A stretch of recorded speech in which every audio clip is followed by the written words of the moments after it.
Okay, so welcome back to episode 2. This is a 3-part series that I'm going to put together. The first episode I showed you everything that you can see on the outside of the Jeep Wrangler here. Again, it's a 2015 Jeep Wrangler Unlimited Rubicon, and it's the Hard Rock Edition. So again, in the first episode I showed you everything that's on the outside. This episode I'm going to show you what's on the bottom. Again, not as much as on the outside, so this video will be a little bit shorter. And then in the last episode I'll show you what I put on the inside of the car. So that probably video won't be published until later this week or after this upcoming weekend, so another week or so. So let's get started and get under this car here. So one of the things I put on most recently are these CV joints that you see here. They are the RCV joints. They are basically a CV joint, much stronger than the regular U joint that the standard Wrangler has. This one provides basically the same capabilities under any angle, rather than the U-joints that the OEM version has, that are only able to provide maximum ability to transfer power under a straight angle. You might have noticed that when you turn your wheel to the extreme left or right when you're in four-wheel drive, and you'll see some or feel some hopping in the steering wheel, and that's the U-joint not being able to provide constant transfer of power. So hence this constant velocity joint is basically a bunch of ball joints or ball bearings that fit in, and the orange sleeve that you see there covers the ball bearing piece and the metal dome that they're located in. In order to install these, I had to obviously remove the existing axles. Had some issues with the front axle leaking. I had mud coming out of one of the axle seals, so took to the dealer on the warranty, which again, I don't like to take it to the dealer, but it was warranty, and I know that replacing the axle seals is not an easy job. I've never done it before, and why pay for it yourself if it's still in the warranty? So they replaced the inner seals, and those seals are located somewhere around here in the inner piece of the axle, right outside of the differential. So they replaced that, and after I got the car back, I decided to upgrade my axle. So I got these RCV axles directly from RCV Performance in Illinois. Got them in about a couple days. They're about $1,200. Fairly easy to install. It's just a lot of work. You got to remove the tire, obviously. You might remove the bearings. You need to remove the ABS sensor, and basically then pull everything out, lube it up a little bit, and push the old one in. Again, there's obviously two axles in the front. The first one was hard because really I didn't know how to do it. RCV has some excellent instructional videos, but had some questions about the extra seal I put on here. You can see here this red oxidized seal is an additional seal that I put on there. It has several O-rings and prevents water and dirt from actually entering the axle. Just an additional protection to make sure that no foreign debris enters the axle and can mess up your inner seal. So I put those on there. Those seals are not all that expensive. I think for two, you know what, I don't know. Just look at the RCV Performance website, but I think they're probably $100 or so. So that's that, and that's where you see the orange cover there, and so far I'm extremely happy. So what else? I installed, as you can see here, well, I don't know if you can see it. Well, I know you can see it. There's a spring there, but it's an old MU extra heavy-duty spring that I installed. I got them from Quadratech, just because of the additional weight I put on the car with the winch and the armor plating and all the other stuff that I put on it. The car started to sag a little bit, so I put these extra heavy-duty springs on it, both front and back. They provide a 2-inch lift in the front and a 2.5-inch, I believe, or 2.25 inch in the back. So here you see a slider put on to protect the differential. It's pretty beat up, hence the importance of having one, in my opinion. I know the differential is pretty strong, but with the rocks here, some of the trails are pretty rocky. You know, bouncing off those, I highly recommend to have a differential cover, additional differential cover or protector or slider, whatever you want to call it, on the front differential. So again, fairly easy to install. Just remove the couple of bolts on the bottom part of the differential, and then it hooks to your to the back of the differential with a U-bolt, two nuts, and it's done. The problem that I have with this one is that in order to change the differential oil in the front, you have to remove the cover. So I haven't ordered a new one, which is on its way. I'll have it tomorrow. Again, it's basically open on the sides a little bit more, so you don't have to take it off in order to drain the oil. So what I've learned from going through water is that those differentials, for some reason, gather a lot of dirt fairly quickly. I highly recommend that after every off-road trip where you spend some time in the mud or dirt or water, that you at least drain the oil and put new oil in, and every other time or so remove the cover and use some brake cleaner to rinse the whole front differential and rear differentials out. I changed the differential oil not too long ago.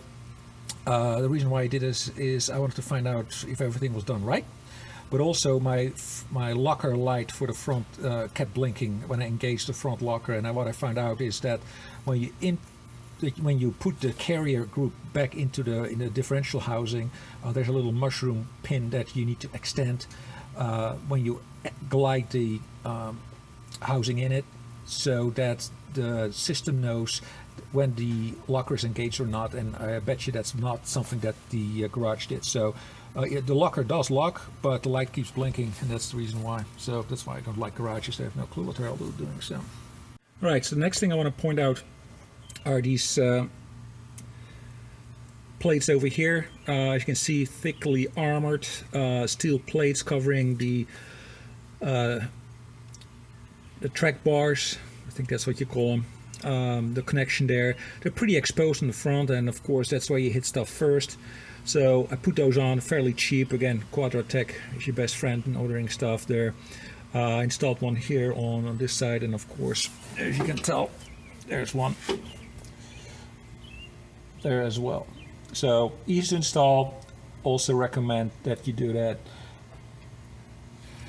Okay, moving on from the front differential, moving backwards under the car, you'll see that I have the complete bottom part of the engine and transmission covered with armor plating. There's a little port that you see there, allows you to open up and drain the engine oil, so you don't have to take everything off. It's really easy to use. I change my oil all the time, and it's a breeze. It literally takes 10 minutes.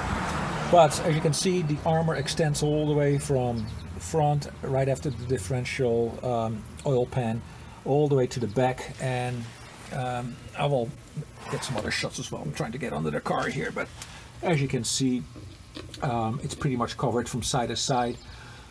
And then a little bit farther down, I don't know if you can see it, on the left hand side, there's the gas tank. There's also armor plating.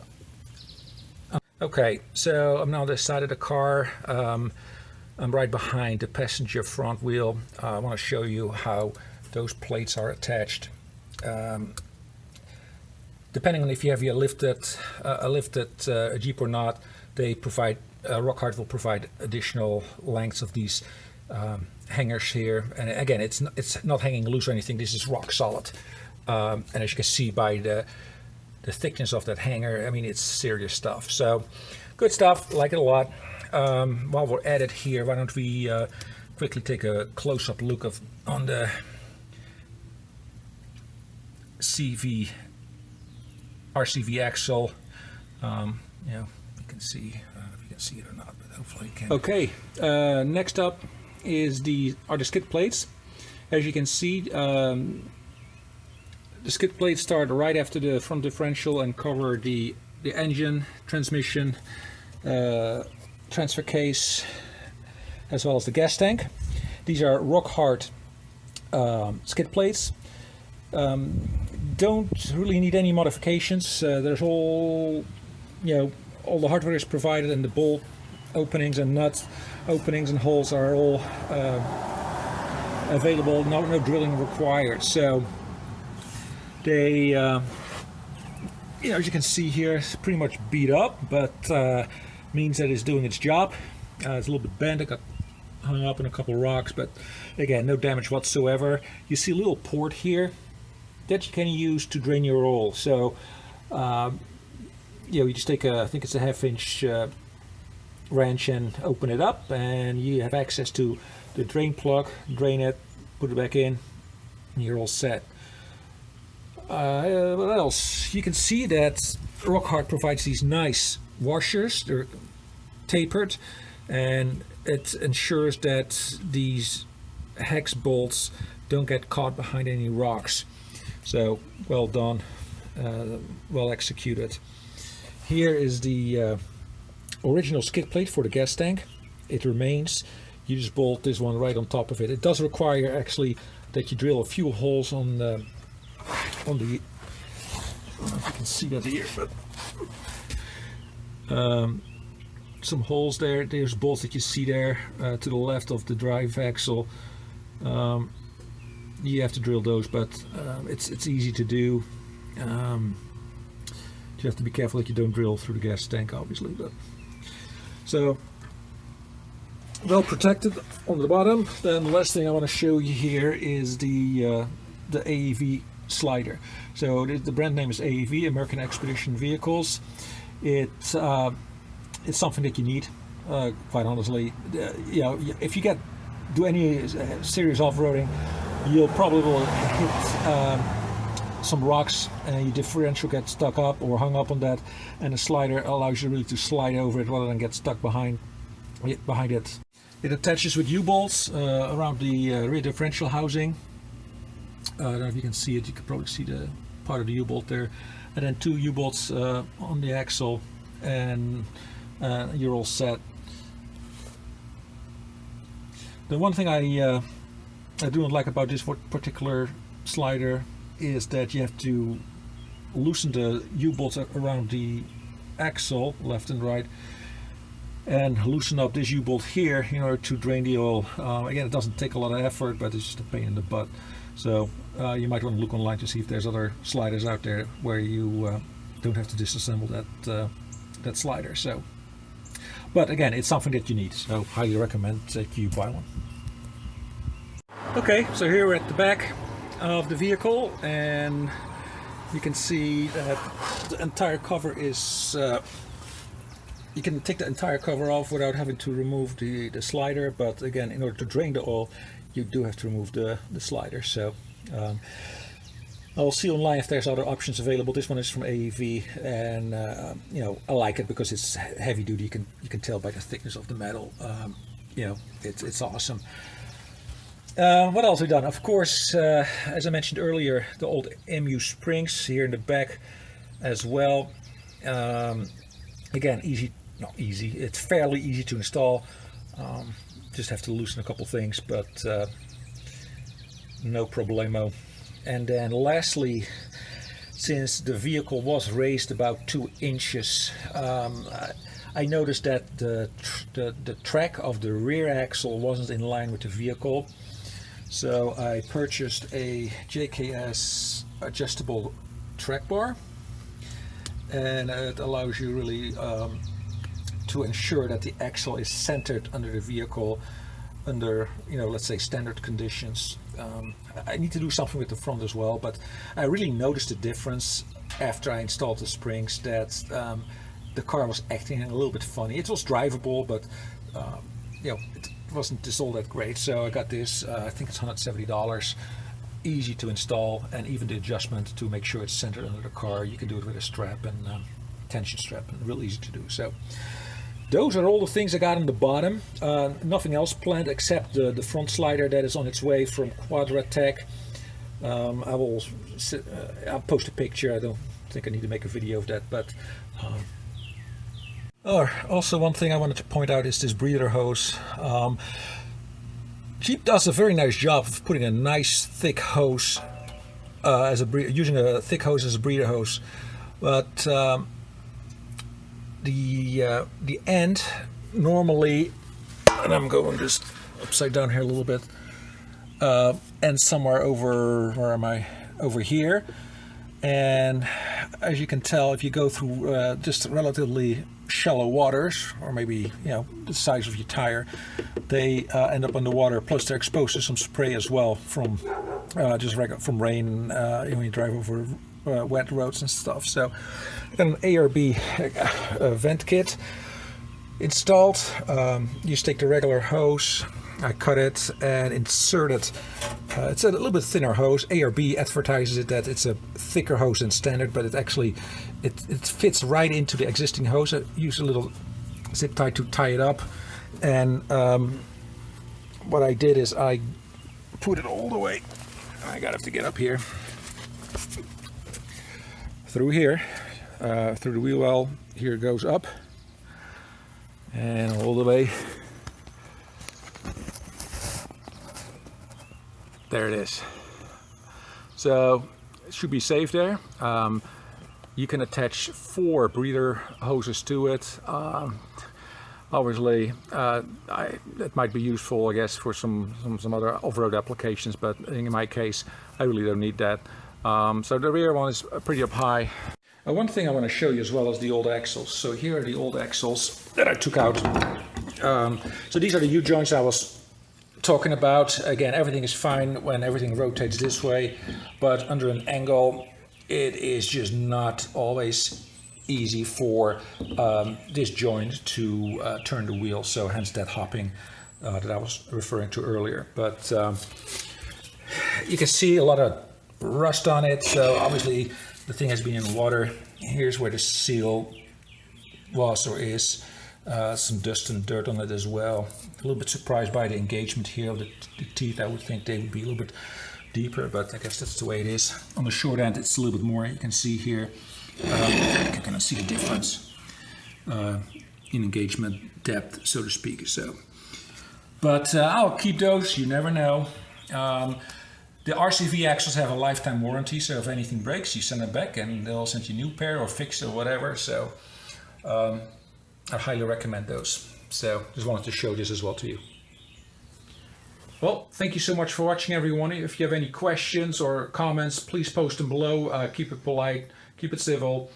And I'll see you guys in about a week or so when I will be showing you the inside of my Jeep. Till then, thanks for watching.